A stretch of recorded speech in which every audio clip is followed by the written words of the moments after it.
सुप्रभात, स्वागतम, सुस्वागतम। दरवर्षी 21 जून हा दिवस जगभरात योग दिन म्हणून आंतरराष्ट्रीय स्तरावर साजरा करण्यात येतो। यंदाचा हा 12वा आंतरराष्ट्रीय योग दिन आहे। तुम्हा सर्वांनाच योग दिनाच्या खूप खूप शुभेच्छा। योगाच्या माध्यमातून शारीरिक, मानसिक, भावनिक आणि आध्यात्मिक विकास होतो आणि याबद्दलची जागरूकता निर्माण करण्यासाठी आपल्या शाळेमध्ये पण नित्यनेमाने आपण योगाची प्रात्यक्षिके करत असतो। या आंतरराष्ट्रीय योग दिनाच्या निमित्ताने आपल्याला लाभलेले प्रमुख अतिथी सोलापुरातील प्रमुख वक्ते तथा एक यशस्वी व्यावसायिक माननीय श्री प्रभाकर जमखंडीकर सर, इथं सोलापुरातील इतर समाज बांधवांना योगाचं महत्त्व सांगण्याकरता किंवा ध्यानधारणा याबद्दलची जागरूकता निर्माण करण्याकरता ज्या विविध संस्था आहेत त्या सर्व संस्थांचे सदस्य, संस्थापक इथं उपस्थित, व्यासपीठावरील मान्यवर, समोर उपस्थित सर्व शिक्षक, शिक्षकेतर वृंद आणि प्रिय विद्यार्थी मित्रांनो, आपण सर्वांचे मी या आंतरराष्ट्रीय योग दिनाच्या निमित्ताने प्रशालेच्या वतीने मनपूर्वक स्वागत करते।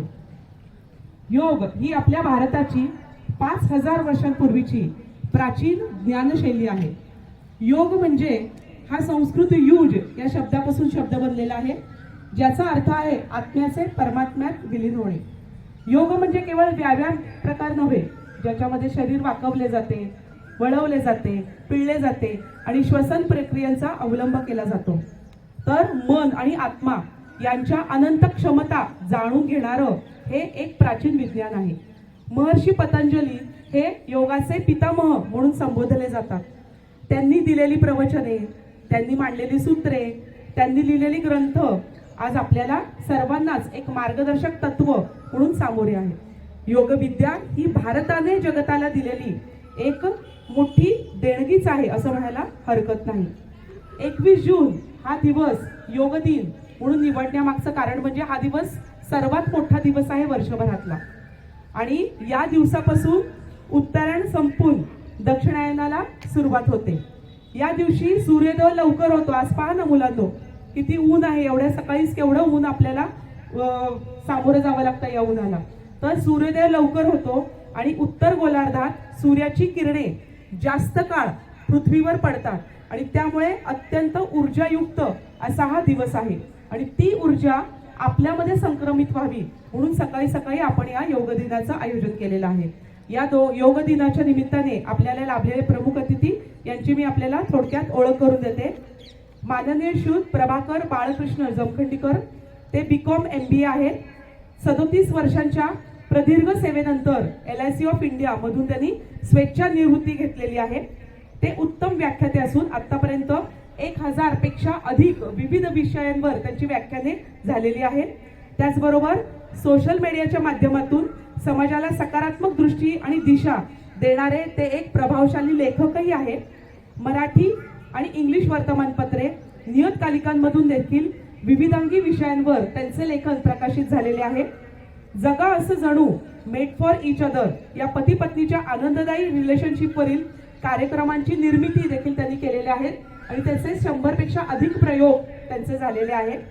कर्मचाऱ्यांची उपलब्धता वाढावी म्हणून खास कर्मचाऱ्यांसाठी सेमिनार, व्याख्यानांचं देखील ते आयोजन करतात। विविध शाळा, महाविद्यालयातून विद्यार्थी, पालक, शिक्षक यांना ते कार्यशाळेमार्फत प्रबोधनही करतात। NGO साठी प्रशिक्षण वर्ग, तरुण तरुणींसाठी मार्गदर्शनपर कार्यशाळा, नागरिकांच्या उत्तम आरोग्यासाठी योग शिबिर यांचे आयोजन देखील त्यांचे नित्यनेमाने चालू असते। Skill craft training and development institute या संस्थेचे ते सहसंचालक म्हणून कार्यरत आहेत। विवेकानंद केंद्र कन्याकुमारी येथे कार्यकर्ता म्हणून देखील विविध जबाबदाऱ्या त्यांनी पार पाडलेल्या आहेत। सामाजिक क्षेत्रात सेवा कार्य करणाऱ्या स्पेस 79 फाउंडेशन या चॅरिटेबल ट्रस्टचे ते विद्यमान अध्यक्ष देखील आहेत। जमखंडीकर सर आणि त्याचबरोबर आज इथं आपल्या विनंतीला मान देऊन आवर्जून उपस्थित सर्व मान्यवरांचे मी प्रशालेच्या वतीने पुनश्च एकदा मनपूर्वक स्वागत करते। धन्यवाद। प्रास्ताविकेमधून सगळा योग इतिहास मॅडमने या ठिकाणी सांगितला, तर लगेच आपण प्रमुख पाहुण्यांचा सत्कार आणि इतर मान्यवरांचा सत्कार आपण करूया। मी आपल्या प्रशालेच्या मुख्याध्यापिका माननीय संस्कृती बागेवाडी मॅडम यांना विनंती करते की त्यांनी प्रमुख अतिथींचा सत्कार करावा. सर्वांना नमस्कार.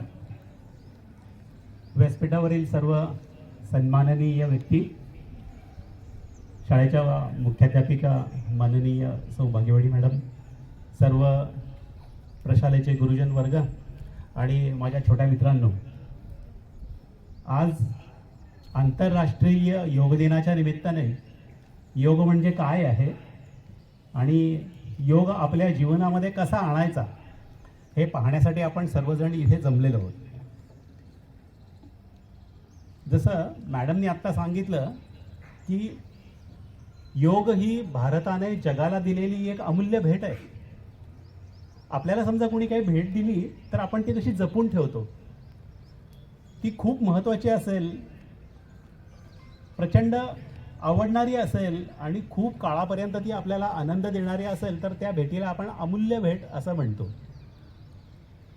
तर ही एक भेट अशी आहे की जी भारतानं जगाला दिलेली आहे आणि आपण सर्वांना त्याचा अभिमान वाटावा अशी ही गोष्ट आहे. योगाचा उगम भारत भूमीमध्ये झाला. साधारण 5000 वर्षांपूर्वी या भारतामध्ये योगाची सुरुवात झाली. मोहेंजोदडो आणि हडप्पा संस्कृतीमध्ये जेव्हा उत्खनन चालू होतं तेव्हा काही शिक्के सापडले आणि त्या शिक्क्यांवरती पद्मासनामध्ये बसलेल्या ऋषीमुनींचे फोटो म्हणण्यापेक्षा ती छबी त्याची त्या शिक्क्यांवरती दिसली. याचा अर्थ 5000 वर्षांपूर्वी पण योग अस्तित्वात होता भारतामध्ये. पण 2000 वर्षापूर्वी मुनी पतंजलींनी त्याला सूत्रांमध्ये बांधण्याचा प्रयत्न केला, ग्रंथ स्वरूपात त्याची माहिती देण्याचा प्रयत्न केला. 195 दिशादर्शक सूत्रांमधून मुनी पतंजलींनी योग सांगितला आणि मुनी पतंजलींची ती कृपा आहे की जो आपल्यापर्यंत आज इथे पोहोचला आहे. जसं मॅडमनी सांगितलं की योग काय करतो तर जोडतो. योग या शब्दाचा अर्थ आहे जोडणे. युज या संस्कृत धातूपासून योग शब्द तयार झाला. युज्यते अनेन इति योगः. जो दुसऱ्याला जोडतो तो योग. मग आपल्याला काय जोडायचं आहे? आपल्या मनाला आपल्या शरीराशी जोडायचं आहे आणि आपला श्वास त्याच्यासोबत जोडायचा आहे. म्हणजे आपलं मन, शरीर आणि श्वास यांना एकत्रित बांधून ठेवणं आणि त्याच्याकडून काही काम करून घेणं हा आपल्यासाठी योग आहे. शनिवारी सकाळी शाळा असते. एरवी आपली शाळा 11:30-12ला भरत असेल, पण शनिवारी जरा लवकर उठावं लागतं. मग आई म्हणते की 7 वाजता तुला शाळेत पोहोचायचं असेल तर 5:30ला उठायला लागेल. आई उठवते. आपण काय म्हणतो, 5 मिनटं गाई, अजून कितीतरी वेळ आहे. मग पुन्हा 5 मिनिटांनी म्हणतो आपण, अगं झालं 2च मिनटं. म्हणजे आपल्याला माहिती आहे की शाळेला जाण्यासाठी आता उठलं पाहिजे. मन सांगत असतंय की अरे उठ, पण शरीर ऐकत नाही ना. शरीर काही आडवं झालेलं उभं व्हायला तयार नाही आहे. म्हणजे मनाने सांगितलेलं आपल्या शरीराने ऐकलं पाहिजे, पण ते ऐकत नाही. म्हणून ही शरीर आणि मनाची जोडणी करणं हा योग आहे. आणि हे कशाच्या माध्यमातून करायचं तर श्वासाच्या माध्यमातून करायचं आहे. मग त्याच्यासाठी थोडा प्राणायाम करायचा आहे, त्याच्यासाठी काही आसनं सांगितली आहेत. या सगळ्या गोष्टींचा आपण अभ्यास करणार आहोत. मला सांगा, इथे किती जण मोबाईल वापरता? जरा हात वर करा मित्रांनो. आहे मोबाईल तुमच्याकडे? आत्ता इथे नाही, घरी. कोणी करत नाही, मी काही शिक्षा देणार नाही आहे तुम्हाला. पण बहुतेक सगळ्यांकडे मोबाईल आहे. तुमचा स्वतःचा नसेल तरी तुम्ही तुमच्या आईचा किंवा पालकांचा, वडिलांचा वापरत असणार, आजोबांचा वापरत असणार. मग तुम्ही जर सारखे मोबाईल वापरत असाल, तुम्हाला चटकन राग येत असेल आणि शाळेमध्ये शिक्षक शिकवत असताना आपलं लक्ष तिकडे जात नसेल, सतत आपण दुसऱ्या कुठल्या तरी गोष्टीमध्ये आपलं मन भरकटत असेल, म्हणजे आपलं कॉन्सन्ट्रेशन होत नसेल, तर ह्या 3 गोष्टी जर तुमच्याकडे असतील तर तुम्हाला योग करण्याची गरज आहे. या सगळ्यांवरती, या तुमच्या 3 ज्या समस्या आहेत या सगळ्यांवरती उपाय म्हणून योग सांगितलेला आहे. योग काही अवघड नाही आहे मित्रांनो, खूप सोपा आहे. इतका सोपा आहे की तो खेळच आहे एक प्रकारचा. योग म्हणजे काय आहे तर स्वतःशी मैत्री करणं. तुम्हाला आरशात बघायला आवडतं का नाही? त्याच्याहीपेक्षा सेल्फी काढायला किती आवडतं. मग सेल्फी काढला की लगेचच बघायचा असतो तो कसा आलाय. छान आला नसेल तर परत एकदा घ्यायचा, तोही छान नसेल तर आणखीन एकदा काढायचा. म्हणजे आपली छबी आपल्याला छान दिसेपर्यंत आपण पाहतो की कसा येतोय. मग आपला चेहरा आपल्याला बघण्यामध्ये आनंद आहे, नुसतं बघण्यापेक्षा त्याची भेट झाली तर कसं होईल. योग काय करतो, तुम्हाला तुमच्या स्वतःची भेट घडवून आणतो आणि त्याच्यासाठी आपल्याला योग करायचा आहे. योग चित्तवृत्ती निरोधः ही एक योगाची व्याख्या सांगितली आहे. आपलं मन कसं आहे, चंचल आहे, सारखं ते इकडे तिकडे भटकत असतं. बहिणाबाईंनी सांगितलंय ना, मन वडाय वडाय उभ्या पिकातलं डोर, किती हाकला हाकला फिरे येते पिकावर. म्हणजे किती हाकललं तरी मन कुठंतरी जातच असतं, सारखं ते कुठेतरी भरकटत असतं. म्हणजे आता तुम्ही इथे बसलायत, पण कुणीतरी घरी काय चाललंय असा विचार करत असेल, कुणी आपले मित्र मैत्रीण आली नसेल तर ती काय करत असेल असा विचार करत असेल. म्हणजे आपण शरीराने इथं असू तरी आपलं मन आता या क्षणी अमेरिकेत कॅनडात पण जाऊन आलेलं असेल, इतकं ते चंचल आहे. मग त्याला जर एके ठिकाणी बांधून ठेवायचं असेल तर त्याच्यासाठी योग सांगितलेला आहे. सतत येणाऱ्या ज्या वृत्ती आहेत, म्हणजे समुद्र आपण पाहिला असेल मुलांना तुम्ही, तर त्याच्यामध्ये कशा एकामागून एक सतत लाटा येत असतात, त्या लाटा कधी थांबत नाहीत. तसं आपण जागे असतो तोपर्यंत आपल्या मनामध्ये आनंद विचार येतच असतात, एकामागून एक येतात, ते कधी थांबत नाही. आपल्याला गाढ झोप लागते तेव्हाच ते विचार थांबलेले असतात आणि ज्या क्षणी आपण जागे होतो त्या क्षणी ते विचार पुन्हा सुरू होतात. ह्या विचारांचा वेग कमी करणं आणि एखाद्या गोष्टीवरती आपलं मन एकाग्र करणं, याच्यासाठी आपल्याला योग हा उपाय सांगितलेला आहे की जो तुम्हाला विद्यार्थी दशेमध्ये खूप आवश्यक आहे. तुम्हाला योगाची गरज आहे का, आपण आता बघूया. की तुम्ही जर सतत मोबाईल वापरत असाल, मोबाईलमधले सतत गेम खेळत असाल, तुम्हाला सतत ताण येत असेल कुठल्या तरी गोष्टीचा, तुम्हाला झोप लवकर येत नसेल, म्हणजे झोपायचं म्हणून आपण आडवे होतो पण आपल्याला झोपच येत नाहीये, अशी जर परिस्थिती असेल तर याचा परिणाम काय होतो, तर आपली एकाग्रता कमी होते, मग आपली चिडचिड जास्त व्हायला लागते, आपला आत्मविश्वास कमी होतो. एखादी गोष्ट करायची म्हणत नको मला नको, त्याला करू दे. म्हणजे कुठली संधी आली तर आपण ती घेणार नाही, कारण आपल्यामध्ये आत्मविश्वासाची कमी आहे. तर हा आत्मविश्वास कमी होतो, आपल्याला लवकर थकल्यासारखं वाटतं, आपली ऊर्जा लवकर संपते. याचं कारण आहे की आपण काहीतरी गोष्ट चुकीची करतोय आणि ती दुरुस्त करण्यासाठी आपल्याला योग सांगितलेला आहे. आता मी येताना 6:45 वाजता आपल्या माननीय पंतप्रधानांचं भाषण ऐकत होतो, तर त्यांनी सांगितले यावर्षीची थीम काय आहे आपली योगाची, हेल्दी एजिंग. वृद्धत्व तर सगळ्यांना येणार आहे.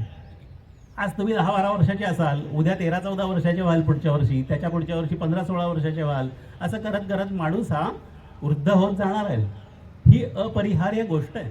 नैसर्गिकरित्या आपण वृद्ध होणार आहोत, पण वृद्ध होणं आणि निरोगी राहणं ही गोष्ट आपल्याला योग सांगतोय की तुम्ही वृद्धत्व हे येणार आहे, आपण ते थोपवू शकत नाही, पण हेल्दी एजिंग की निरोगी वृद्धत्व आपल्यापाशी असलं पाहिजे. आपण ऊर्जावान असलं पाहिजे, आपण सक्षम असलं पाहिजे. वृद्ध जरी झालो तरी आपण कार्यक्षम असलो पाहिजे. मोदीजी योग करतायत, मोदीजींकडे पाहिल्यानंतर कसं वाटतं, ते 75 वर्षाचे वाटतात का, त्यांचा उत्साह कसा आहे, ते जिने कसे चढतात, त्यांच्या बरोबरीने काम करणाऱ्या त्यांच्या वयाच्या माणसांपेक्षा ते कितीतरी अधिक ऊर्जावान आहेत. मग ही ऊर्जा कुठून मिळते त्यांना, तर ते वर्षानुवर्षे अनेक वर्ष मागच्या अनेक वर्षांपासून ते नित्यनियमाने योग करतात, त्यामुळे ते ऊर्जावान आहेत. मग आपल्याला अशी ऊर्जा हवी आहे ना, आपण तर विद्यार्थी आहोत, आपल्याला खूप काम आहे, आपल्याला खूप अभ्यास करायचा आहे, खूप परीक्षा द्यायच्या आहेत, आपल्याला आपल्या आयुष्यातले अनेक ध्येय साध्य करायचे आहेत, तर त्याच्यासाठी आपण ऊर्जावान असलं पाहिजे. मग ही ऊर्जा कुठून मिळणार आहे, ती काही नुसतं आपण ग्रहण करत असलेल्या अन्नातून नाही मिळणार, तर त्याच्यासाठी आपल्याला थोडा योग करावा लागेल, काही कसरती, थोडा व्यायाम करायला लागेल, आपल्या मनाला शिस्त लावायला लागेल. योग केल्यामुळे आणखीन एक गोष्टीचा तुम्हाला फायदा होणार आहे, तो म्हणजे तुमची स्मरणशक्ती वाढणार आहे. तुम्ही वाचलेलं सगळं तुमच्या लक्षात राहिलं आणि ते परीक्षेमध्ये जसंच्या तसं आठवलं तर तुम्हाला अधिक चांगल्या प्रकारे आयुष्यामध्ये परीक्षा देता येईल, चांगले गुण प्राप्त करता येईल, चांगलं काही अचीव करता येईल. तर त्याच्यासाठी स्मरणशक्ती वाढवण्यासाठी पण योग आवश्यक आहे. शारीरिक तंदुरुस्ती तुम्हाला ठेवण्यासाठी योग तुम्हाला मदत करतो. योगामुळं शरीर तंदुरुस्त राहतं, तुमच्या स्नायूंना बळकटी येते आणि मुख्य म्हणजे ते लवचिक राहतात, तुमचा आत्मविश्वास वाढतो. 30 सेकंदाचा आपण एक प्रयोग करणार आहोत. सगळ्यांनी हा प्रयोग करायचा आहे. इथं उपस्थित असलेल्या सगळ्यांनी करायचा. सगळ्यांनी ताठ बसायचं. आपला पाठीचा कणा ताठ ठेवायचा. आपले दोन्ही हात आपल्या मांडीवरती ठेवा. डोळे मिटा आणि आपल्याला 3 श्वास घ्यायचे आहेत आणि 3 वेळा उच्छ्वास करायचा आहे. पण तो कसा करायचा आहे? दीर्घ श्वास घ्यायचा, म्हणजे आपल्या फुफ्फुसाच्या पूर्ण क्षमतेने श्वास घ्यायचा आणि पूर्ण पोट खोलवर आत जाईपर्यंत उच्छ्वास करायचा, म्हणजे श्वास सोडायचा. असं आपण 3 वेळा करणार आहोत. चला करूया. डोळे मिटायचे, मन आतमध्ये वळवायचं. काय बदल होत आहे त्याच्याकडे लक्ष द्यायचं. आपण जेव्हा श्वास घेतो तेव्हा अशी कोमट हवा, थंड हवा आपल्या नाकपुड्यांद्वारे आत जाते आणि आपण जेव्हा उच्छ्वास करतो तेव्हा अशी उष्ण आणि कोमट हवा आपल्या नाकपुड्यांद्वारे बाहेर पडते. असं आपण 3 वेळा करणार आहोत.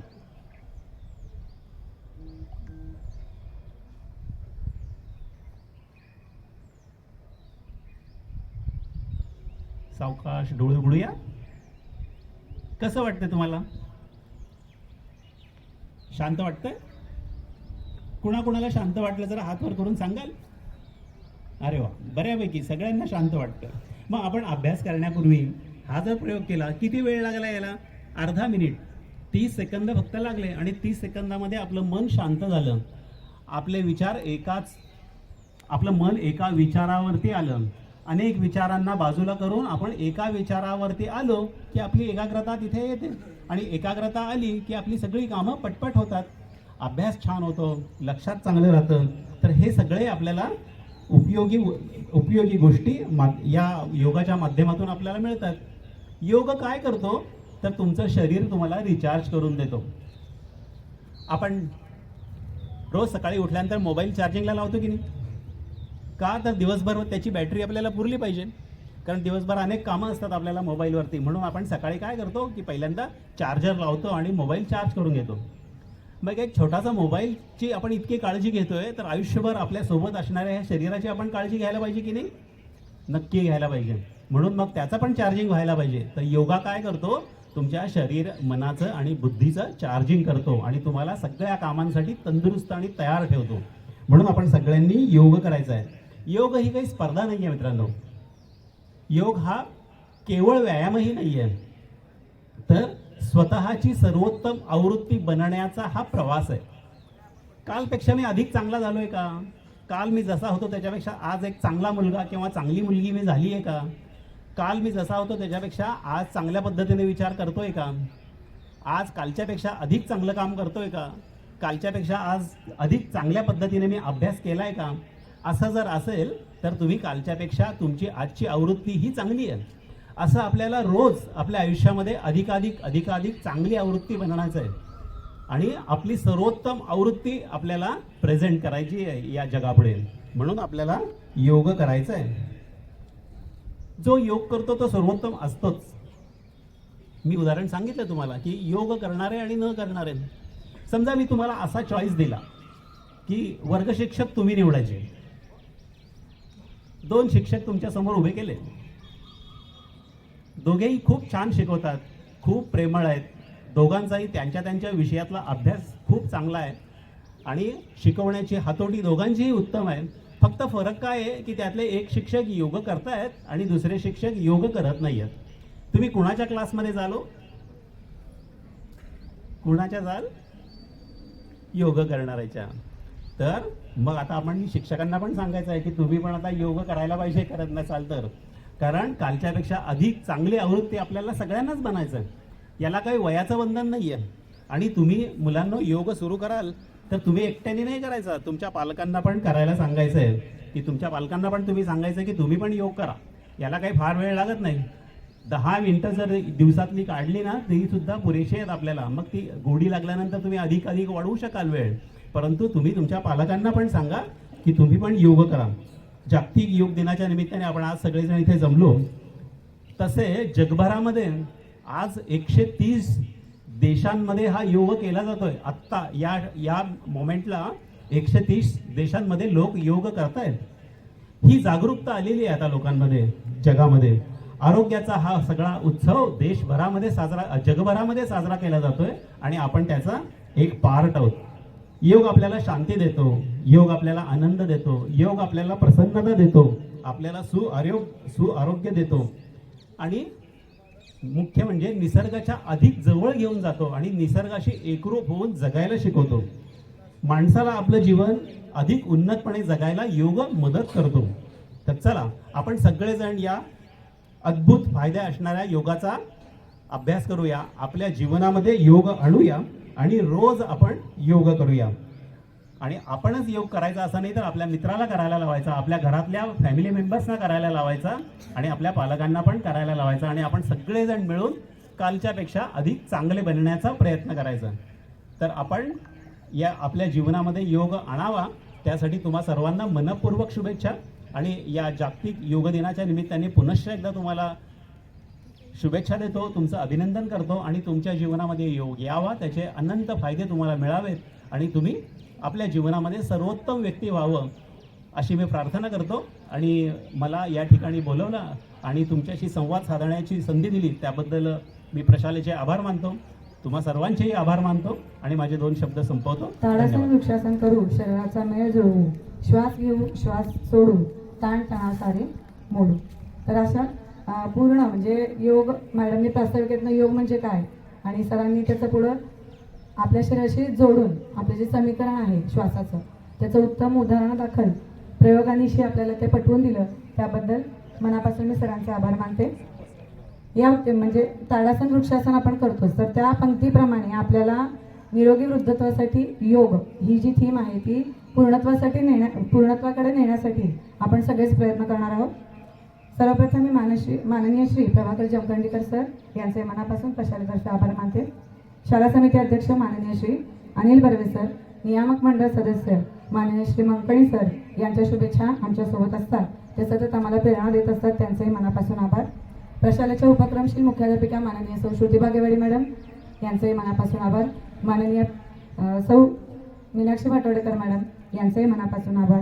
प्रशालेतील सर्व शिक्षकेतर वृंद यांचे देखील मनापासून आभार.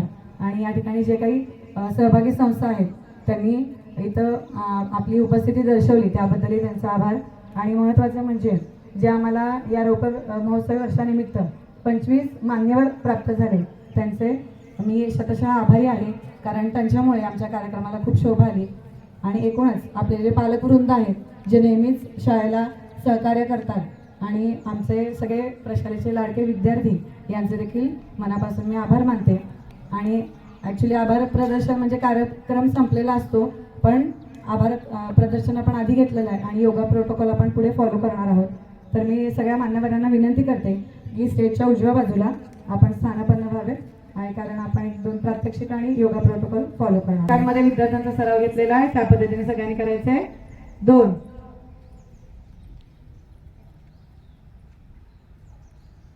मनात 5 काउंट करायचे आहेत. 3 4 खूप छान, सगळ्यांचं एकसारखं.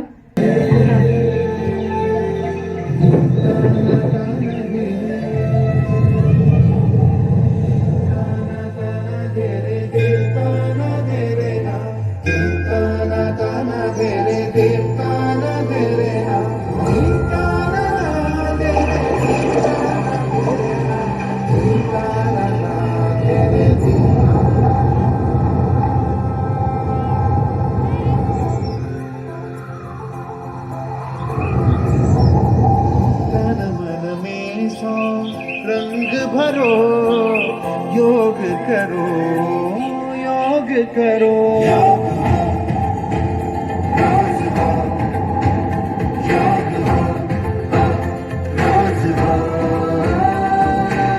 तन मन में सो रंग भरो, योग करो, योग करो. आज से आरंभ करो, योग करो, योग करो. खास खाके सामने बोले अपने बात है, दिल के लिए उपहार बनो, योग करो योग करो ताना ताना रे रे रे ताना रे रे ना ताना ताना रे रे रे ताना रे रे ना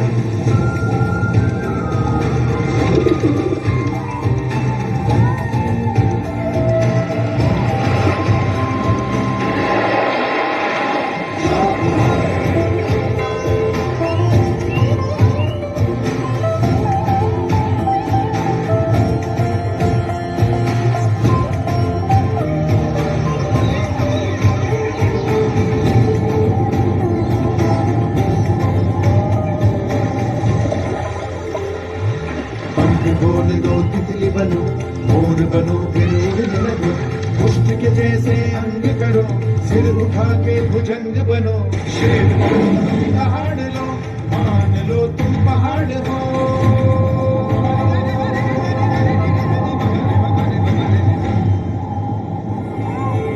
जीवन एक है जीते रहो योग करो योग करो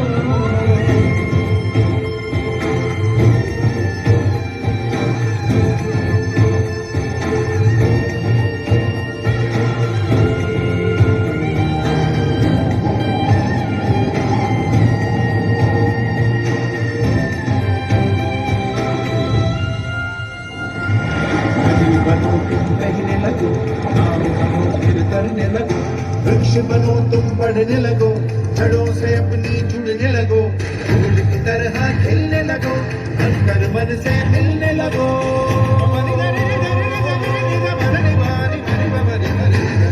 जीवन का रस पीते रहो योग करो योग करो सदा रे रे मम रे रे मम मम मम मम मम मम रे रे मम मम रे रे सदा सदा रे रे रे रे रे मम मम रे रे रे मम मम रे रे मम मम मम रे रे रे रे रे रे रे मम रे रे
निश्चय करते की मी नेहमीच मनाच्या संतुलित अवस्थेत राहीन.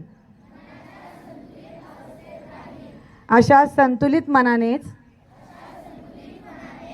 सर्वोच्च स्वयंविकास शक्य आहे.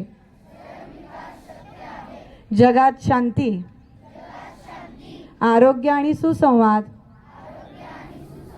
नांदावा म्हणून स्वतः, कुटुंब, कार्यालय आणि समाजाप्रती कर्तव्य निभावण्यास मी कटिबद्ध आहे.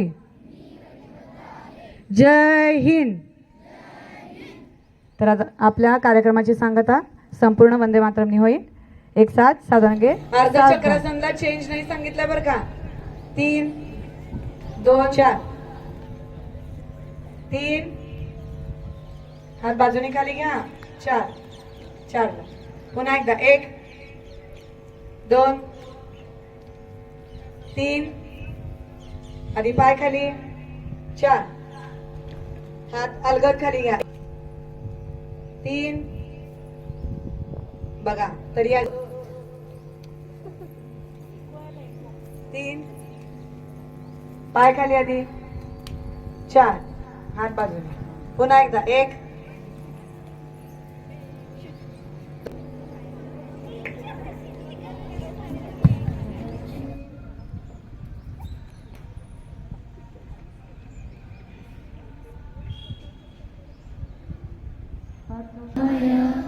तमसो मा ज्योतिर्गमय मृत्योर्मामृतं गमय.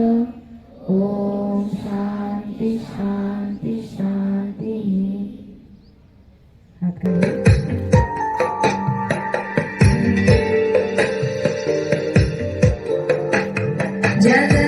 जगज्जालपालं खचत्कण्ठमालं शरच्चन्द्रबालं महादैत्यकालं नभो नीलकायं दुरावारमायं सुपद्मासहायं भजेऽहं भजेऽहम्. सदाम्बोधिवासं गजपुष्पहासं जगत्सन्निवासं शदादित्यभासं गदाचक्रशस्त्रं लसत्पीतवस्त्रं हसच्चारुवक्त्रं भजेऽहं भजेऽहम्.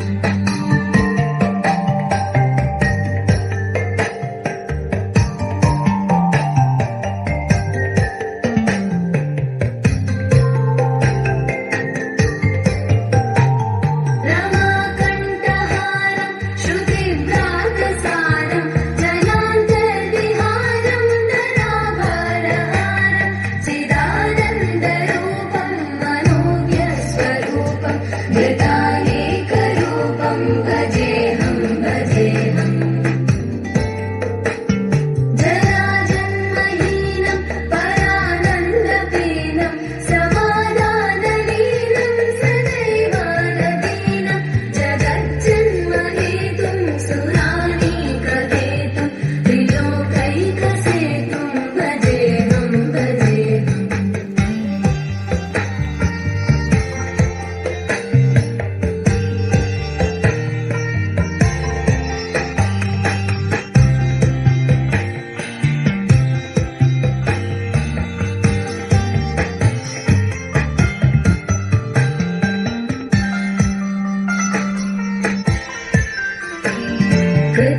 कृताम्नायदानं खगाधीशयानं विमुक्तेर्निदानं हलालातिमानं स्वभक्तानुकूलं जगद्वृक्षमूलं निरस्तार्थशूलं भजेऽहं भजेऽहम्.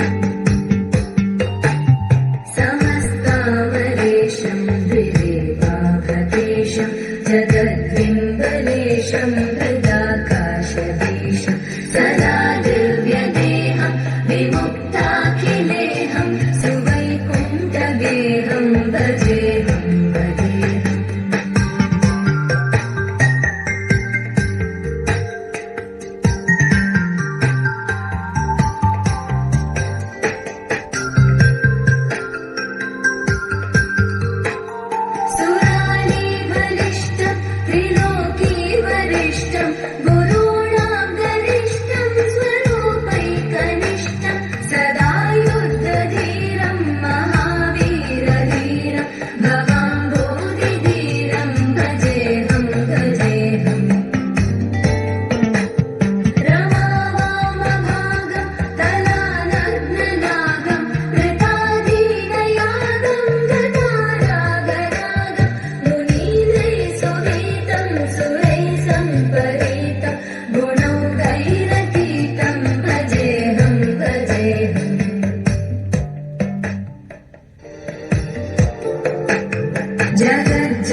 कालं शरच्चन्द्रबालं महादैत्यकालं नभो नीलकायं दुरावारमायं सुपद्मासहायं भजेऽहं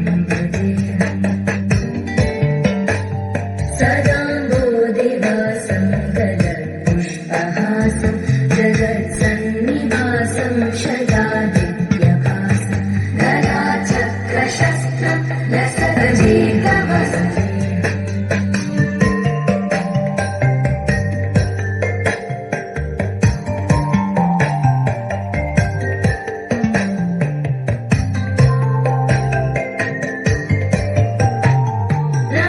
रमाकण्ठहारं श्रुतिव्रातसारं जलान्तर्विहारं धराभारहारं चिदानन्दरूपं मनोज्ञस्वरूपं मृतानेकरूपं भजेऽहं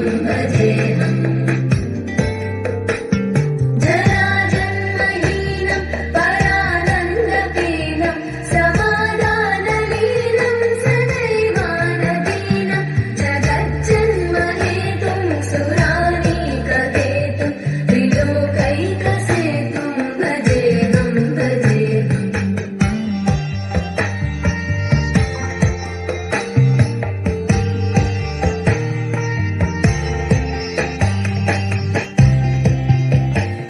वन्दे मातरम् वन्दे मातरम् सुजलां सुफलां मलयज शीतलां शस्यश्यामलां मातरं वन्दे मातरम् शुभ्रज्योत्स्नां पुलकितयामिनी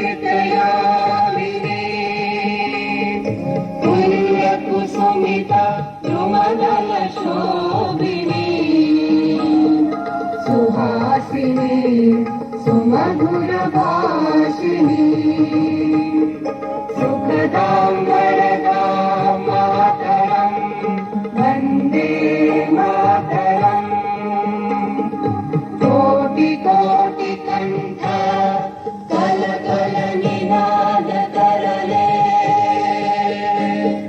कोटि कोटि भुजै धृत कर करवाले अबला जनुमारक बले बहुबलधारिणी नमामि तारिणी त्रिपुदलवारिणी मातरम् वन्दे मातरम् तुम्ही वेद्या तुम्ही धर्मा तुम्ही विधी तुम्ही मर्मा त्वं हि प्राणाः शरीरे बाहुते तुम्ही मा शक्ती हृदये तुम्ही मा भक्ती तुम्हारी प्रतिमा गणि मंदिरे मंदिरे वन्दे मातरम्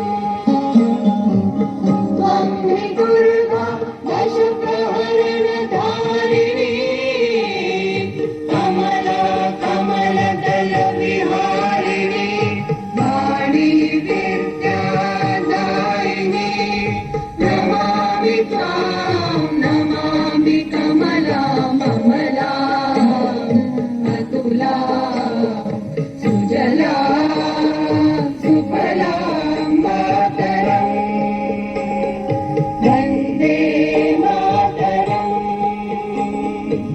श्यामलां सरलां सुस्मितां भूषितां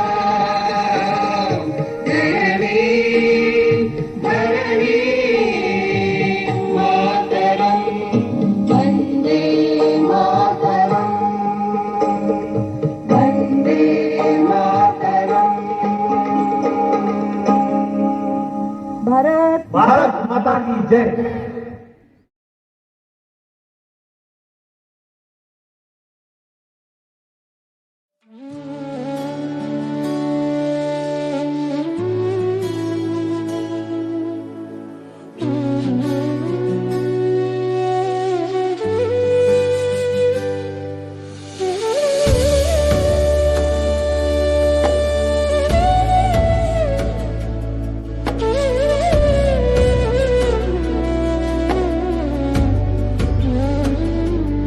योग से जीवन में उजियारा, योग से मन को मिले सहारा, तन में शक्ति मन में विश्वास, योग है खुशियों का एहसास।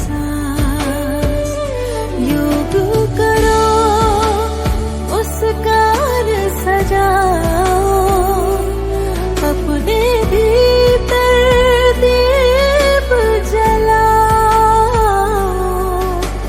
शांति प्रेम और नई उमंग, योग से जीवन बने सत्संग।